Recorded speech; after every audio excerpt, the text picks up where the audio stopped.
that you can make these shoes, or you can make a hat. How would you feel if I told you that you can make anything that you can imagine? Well, you can. So, for the past 4 years, I've been relatively obsessed with something. Well, I've been pretty obsessed with something called crochet. So crochet is the French word for hook. In the past 4 years, that's been exactly what I've been. Hooked. So, this artifact that I have for you today is a silver crochet hook.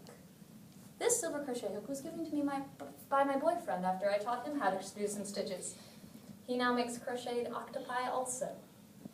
But I didn't stop by teaching him. This signifies my love for crafting.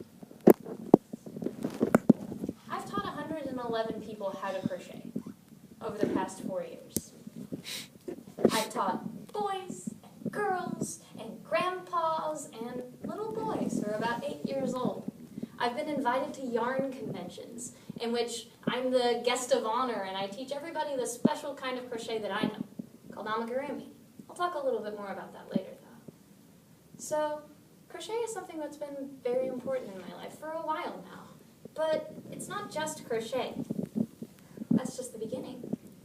At Santa Monica College, I started the crafting club. And at the crafting club, I want to create an environment where everyone can feel happy to engage in their own personal joys. There's people who do chainmail, people who do 3D printing, sewing.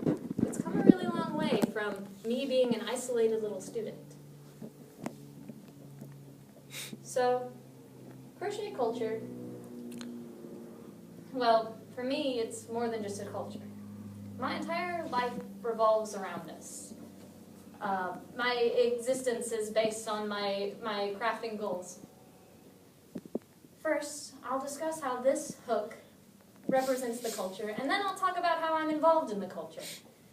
And I'll tell you a few stories about how it relates to me and what you could do with it yourself. So, this object is a tool of maker culture. And maker culture has been around, well, for about as long as culture has been around.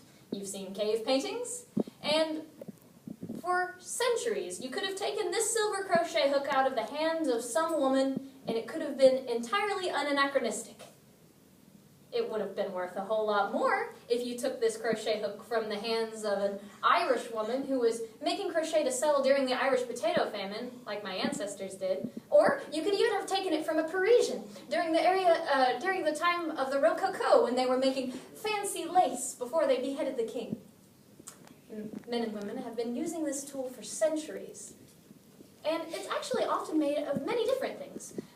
Crochet hooks can be made out of bone, they can be made out of bamboo, they can be made out of wood, or more traditionally, presently, they can be made from aluminum. That's what you'll typically see. For a long time, crochet would be taught through a guild system, which is the old way to do things. There's a master who's been doing it for years, and he has apprentices that he would teach his ways and his crafts. I actually have 2 apprentices now. And they go on to make things that I would never think about making, like baby sweaters and like hats for dogs, which is important to other people, but I have a particular specialty. So the history of this has been going on for a long amount of time, and that's what we implemented in Crafting Club. But there's another phenomena that we also have called stitchin' bitches. Stitchin' bitches are how many groups in the community get together and work on whatever sort of craft that they're working on at the time. And they also can sometimes have a very particular focus. Has anyone ever heard of yarn bombing? Ah, a few of you. That's good. That means we're getting somewhere.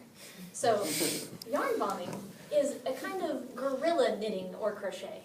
It's what very well-planned knitters and crocheters will do kind of like graffiti.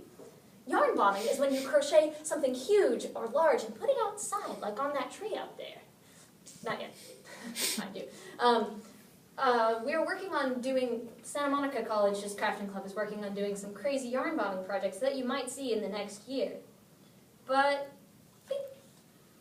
The movement behind behind crafting culture is to become self-reliant.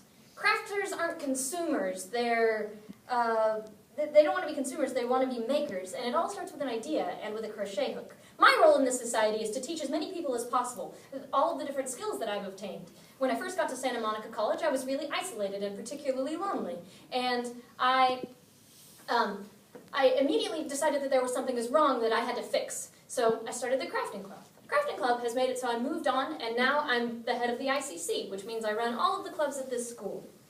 I began when I was a senior in high school, and I was taught how to crochet by my best friend's mother. It wasn't important to me for a very long time. I crocheted ugly scarves that took about 2 weeks to make and were incredibly ugly and uninspiring. Then I discovered the internet. When I discovered the internet, I taught myself the skills of those who live in Japan. And the special style that I do is called amigurumi. Amigurumi means small knitted plush. And I make a lot of them. I actually own a business where I sell crochet plushies at conventions with a business known as Kisses or Stitches. Crochet and maker culture has helped me to connect with many, many other people. And it really helps to quiet the overactive parts of my brain. In conclusion, maker culture is really important to the world of society as it is now. And I've gone on to tell about the history of it, how my personal history goes into it, and how crochet is not an antiquated thing that you can see your grandma do as her hands go out, but it's an inspiring way that you can go about making your own reality. And in conclusion, I'm too legit to knit, and happy hooking.